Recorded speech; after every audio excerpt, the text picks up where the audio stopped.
नमस्कार, मैं नीतू स्वागत करती हूँ आपका हमारे इस प्रोग्राम आपके शहर में। बिहार में जाति आधारित जनगणना को लेकर राजनीति गरमाई हुई है। इस बीच राज्य के मुख्यमंत्री ने जातीय जनगणना के सवाल करने पर कहा कि सभी दल एक साथ बैठकर इसका निर्णय करेंगे। राज्य के अंदर इसे लेकर जो कराना होगा वो सभी की अनुमति से होगा। हम अपनी ओर से अभी कोई घोषणा करना उचित नहीं समझते। विधानसभा उपचुनाव के बाद इस मामले में बैठक की जाएगी। दरअसल राज्य के मुख्यमंत्री ने सोमवार को जनता के दरबार में मुख्यमंत्री कार्यक्रम के बाद पत्रकारों से बात की। इस दौरान उनसे बिहार में चल रही जातीय जनगणना सहित कई मुद्दों को लेकर सवाल जवाब किए गए। उन्होंने कहा कि जातीय जनगणना बहुत ही अच्छे ढंग से की जाएगी, जिससे सही जानकारी प्राप्त हो। इसके लिए प्रशिक्षण भी दिया जाएगा। मेहनत करके एक एक चीज नोट करना होगा। सवालिया लहजे में कहा कि कोई जाति है जिसमें उपजातियां नहीं होती हैं। हर जाति की उपजातियों के साथ जानकारी लेनी होगी, तभी जान पाएंगे कि किनकी कितनी संख्या है, किनके लिए कितने अच्छे से काम किया जाए, जिससे सब तबकों का विकास हो, देश का भी विकास होगा।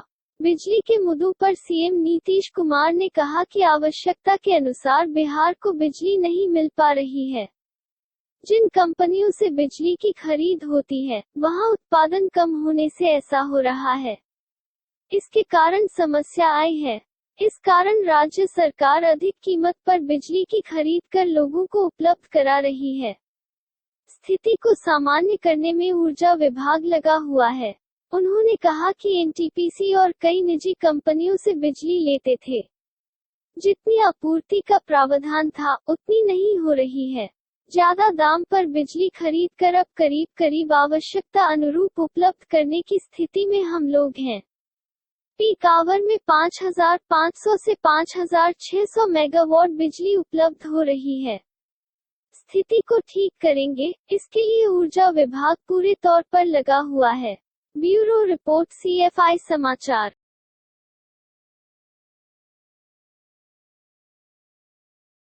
भारत, अमेरिका, जापान और ऑस्ट्रेलिया ने मंगलवार को बंगाल की खाड़ी में इस साल के मालाबार नौसैनिक अभ्यास के दूसरे चरण की शुरुआत की। भारतीय नौसेना ने कहा कि 3 दिवसीय अभ्यास अगस्त में आयोजित पहले चरण के दौरान विकसित तालमेल, समन्वय और अंतःक्रियाशीलता पर निर्माण करना चाहता है।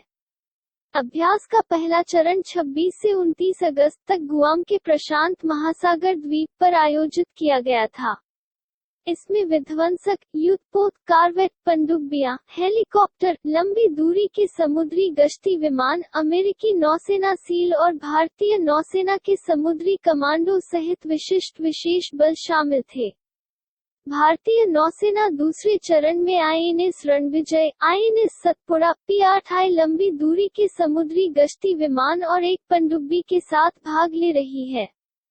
यूएस नेवी का प्रतिनिधित्व विमानवाहक पोत USS कार्ल विन्सन के साथ USS लेक शैम्पलेन और USS स्टॉकडेल द्वारा किया जाता है। जापान JS कागा और JS मुरासामे के साथ भाग ले रहा है और रॉयल ऑस्ट्रेलियाई नौसेना ने HMAS बल्लारत और HMAS सीरियस को अभ्यास के लिए भेजा है। अभ्यास की मालाबार श्रृंखला 1992 में भारत और अमेरिका के बीच एक वार्षिक द्विपक्षीय नौसैनिक अभ्यास के रूप में शुरू हुई। पिछले कुछ वर्षों में इसका दायरा और जटिलता बढ़ी है। अभ्यास के 2005 संस्करण में भारतीय और अमेरिकी नौसेना के विमानवाहक पोत पहली बार एक साथ संचालित हुए। 2014 में जापानी समुद्री आत्मरक्षा बल अभ्यास में एक स्थायी भागीदार बन गया। ऑस्ट्रेलिया पिछले साल एक स्थायी प्रतिभागी के रूप में अभ्यास में शामिल हुआ था। नौसेना ने इससे पहले नवंबर 2020 में अरब सागर और बंगाल की खाड़ी में मालाबार बैनर तले जटिल नौसैनिक अभ्यास किया था। बीजिंग भारत, अमेरिका, ऑस्ट्रेलिया और जापान द्वारा 2017 के अंत में पुनर्जीवित किए गए चतुर्भुज सुरक्षा संवाद या क्वाड से सावधान रहा है। चारों देशों ने 2019 में फोरम को मंत्री स्तर पर अपग्रेड किया। चीन क्वाड देशों की गतिविधियों की निगरानी करता रहा है। ब्यूरो रिपोर्ट CFI समाचार।